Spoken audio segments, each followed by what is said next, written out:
Hello friends, today we'll discuss about new chapter, that is formulation of sterile manufacture.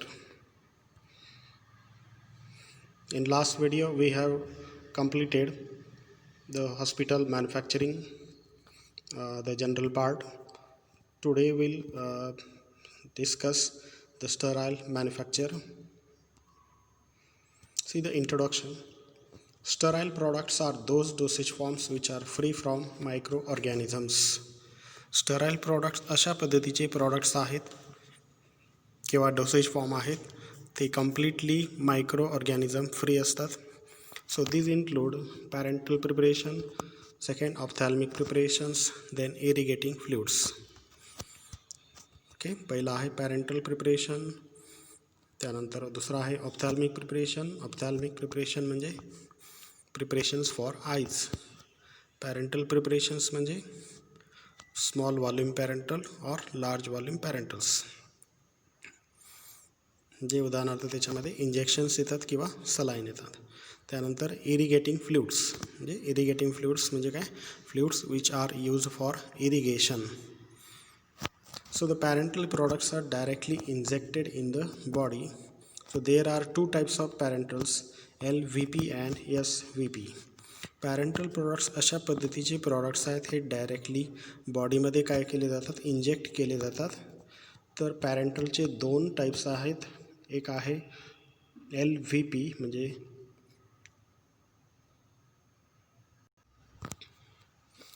LVP means large volume parental and SVP means small volume parental. See the formulation of this parental products. So parental products तयार करताना कोणकोणत्या प्रकारचे ingredients आवश्यक आहेत किंवा कोणकोणत्या प्रकारचे contents लागतात. त्यामधलं पहिलं कंटेंट आहे vehicle. So see first that is WFI and second is the SWFI.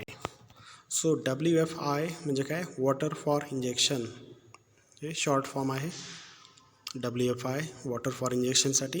So the most useful and commonly used vehicle for parenteral is water for injection. सर्वात जास्त यूज केलं जाणारं आणि कॉमनली यूज्ड व्हेकल आहे water for injection. So it should be free from ions and pyrogens. हे ion free असलं पाहिजे आणि पायरोजन फ्री असलं पाहिजे. सो पायरोजन फ्री म्हणजे so that are free from the some substances which are causing the increase in the temperature of body. So it must be prepared by distillation or reverse osmosis process. So water for injection हे दोन प्रकारे तयार केले जाऊ शकतात, एक distillation मेथडने, दुसरं reverse osmosis process, and gives free from ions by passing through an ion exchange resin. याच्यामध्ये आयॉन एक्सचेंज रेझिन असतात, तर त्यामधून पास झाल्यामुळे आयॉन फ्री वॉटर तयार होतं. So this is about the WFI, that is water for injection. Next is SWFI म्हणजे sterile water for injection. So actually it is the water for injection but it is sterilised. So the name is given as sterile water for injection. See the points. It is water for injection which is sterilised and suitably packed. Water for injection हे sterilise केलं जातं आणि suitably त्याला pack केलं जातं. It do not contain antimicrobial agent. ह्याच्यामध्ये antimicrobial agent add केले जात नाहीत or other added substances. So above vehicles are the aqueous vehicles. हे दोन्ही प्रकारचे जे व्हेकल्स आहेत ॲक्वस व्हेकल्स आहेत, WFI and sterile water for injection म्हणजे SWFI.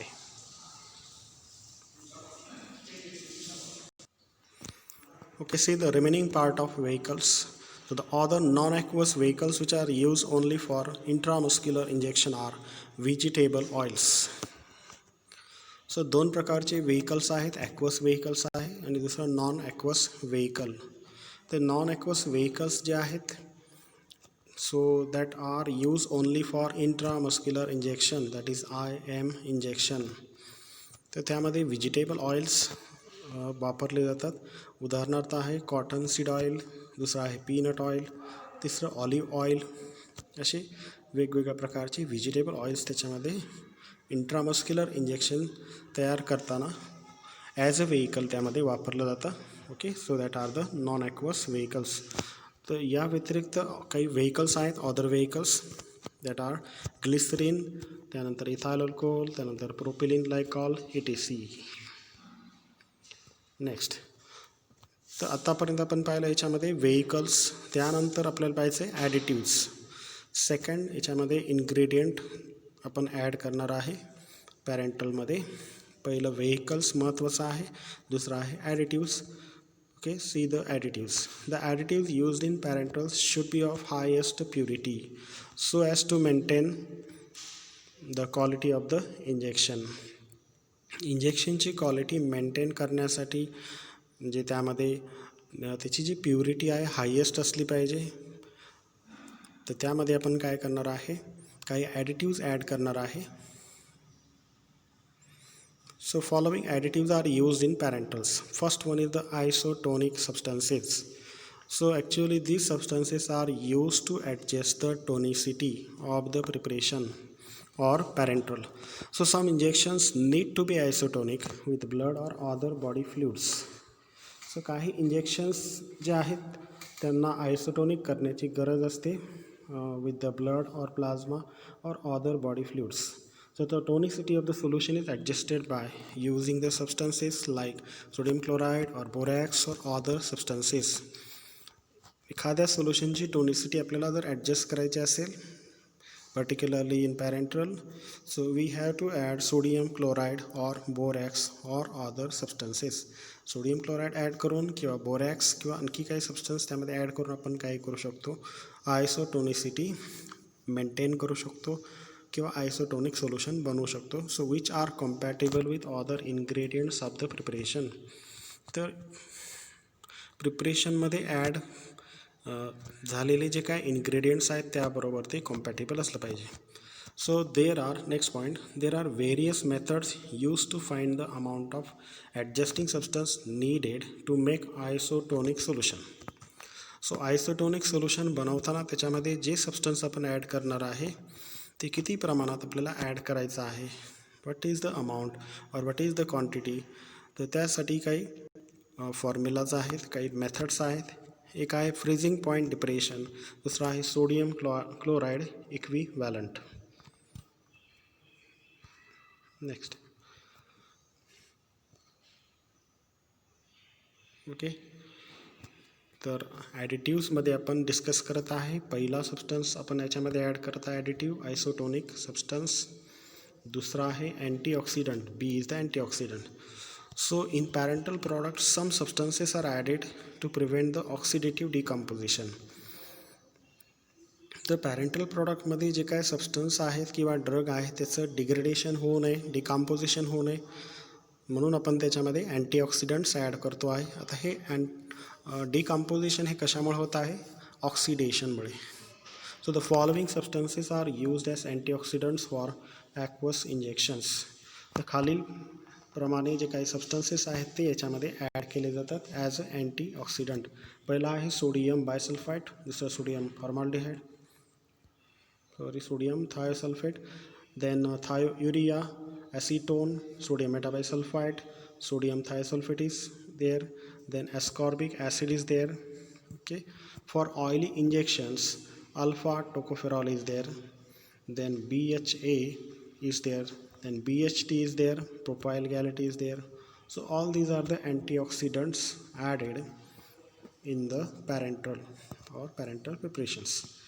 नेक्स्ट आहे याच्यामध्ये अँटीमायक्रोबियल्स.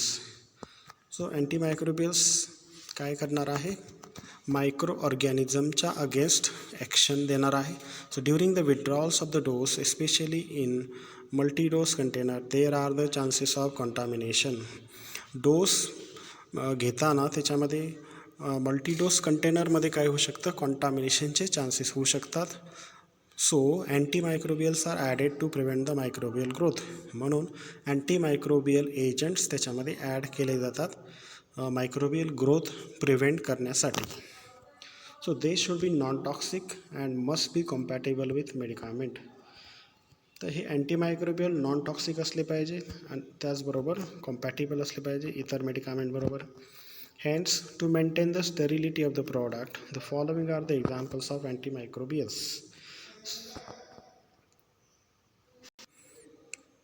सो प्रॉडक्टची स्टेरिलिटी मेंटेन करण्यासाठी आपण खालीलप्रमाणे अँटीमायक्रोबियल्स ॲड करणार आहोत.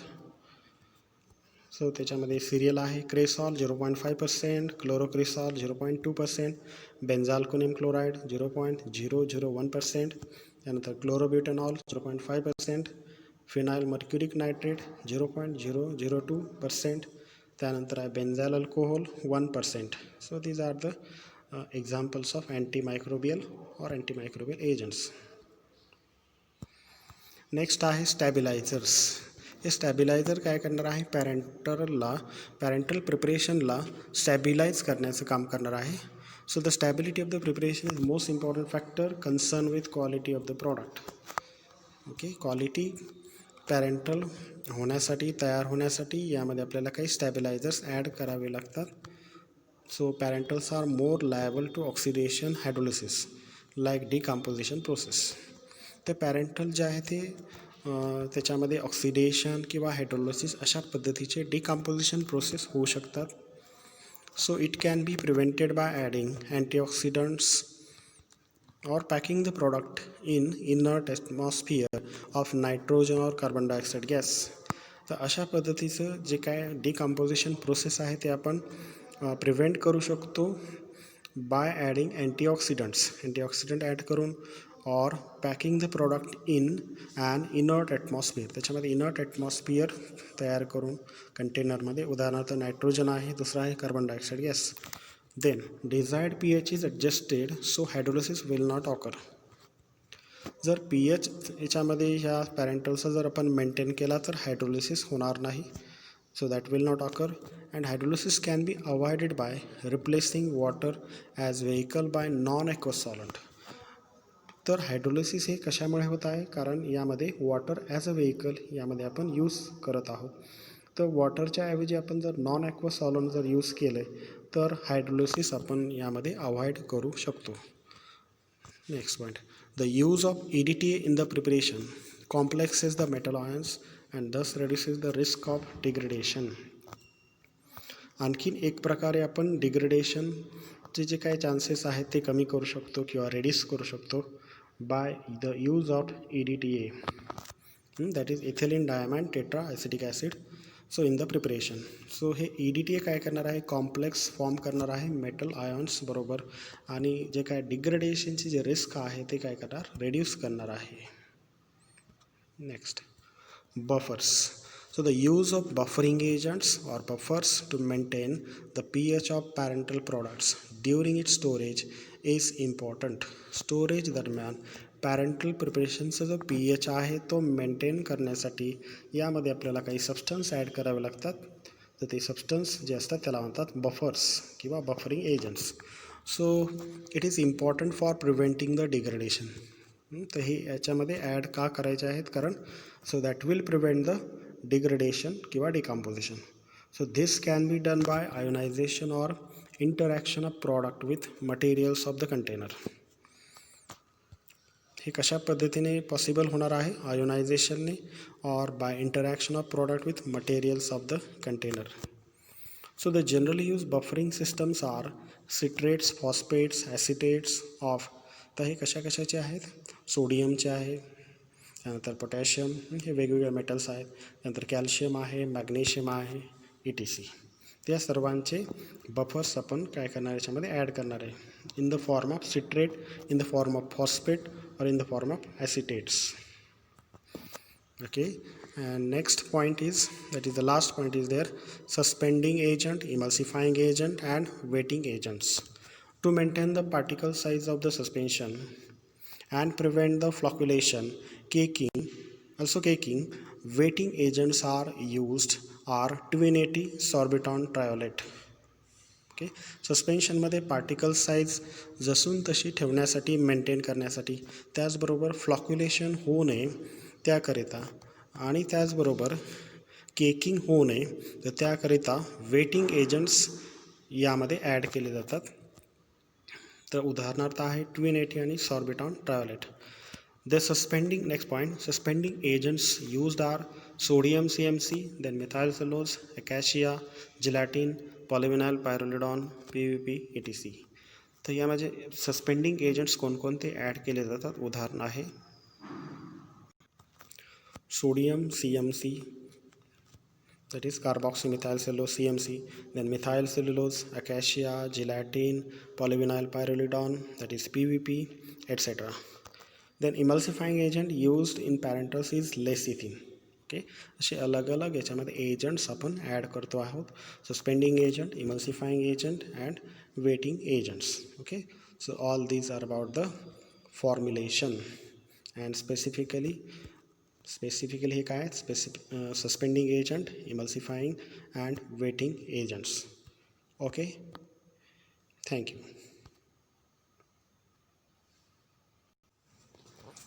ओके, अँटीऑक्सिडंटमध्ये सेकंड जो पॉईंट आहे त्याच्यामध्ये करेक्शन आहे.